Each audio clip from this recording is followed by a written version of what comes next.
I'm going to stay with Bernie Sanders. My next guest says he's got real trouble, financial trouble, in his past. And it would be a real problem if he became president. Eric Schiffer is with us. All right, take me through this. What is in Bernie Sanders' personal financial past that makes us call it a financial train wreck? Go.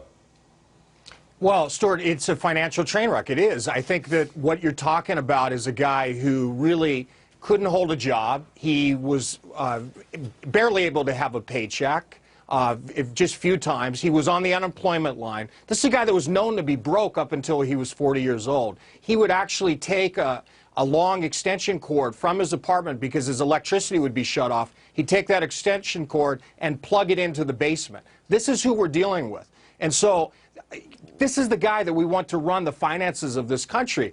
Do board members go to the unemployment line to hire their CEO?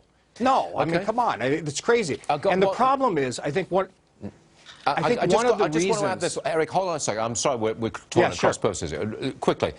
We've got a new report coming out that Bernie Sanders could have up to $65,000 worth of debt on his credit cards. Now, I believe that may be his Senate credit card. It's his personal credit card. No, I take it back. Cheryl's been digging. I've been looking at the form. It's his personal debt. $65,000 worth of personal debt on his personal credit cards. But that's the potential. That's as high as it can go. You have to check a range on the form for the government and Congress. That's what happens. I was in the Senate, I'm sorry. So up to 65 grand. But it's personal debt. It's personal. Well, what do you make of that, Eric?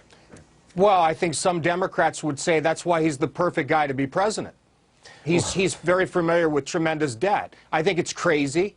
I think it makes no sense to hire someone, to put someone in that role. First of all, look, he's a socialist. I mean, he's a self-admitted socialist. And for millennials to be pushing this guy, I think the reason that they're doing it, Stuart, is that they don't really understand socialism. I don't think they get it. I really don't think they've connected the dots.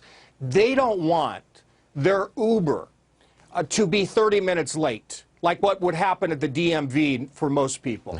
They don't want their Instagram to shut off for a week. They don't want Snapchat to go dark. That's what's going to happen. That could happen in a socialistic society. They're pointing to Sweden as the example, but what they don't understand is, yes, there's socialism in Sweden, and yes, businesses are able to be free. But the problem is they were socialists, and then now they've moved to more of a free capitalistic society because it didn't work. So I don't think that people really understand what all this means. Certainly Hillary Clinton doesn't get it. She'd be talking about it. This is serious.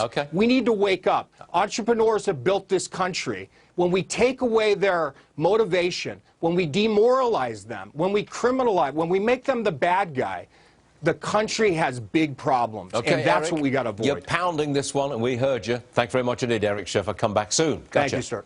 The Pope is scheduled...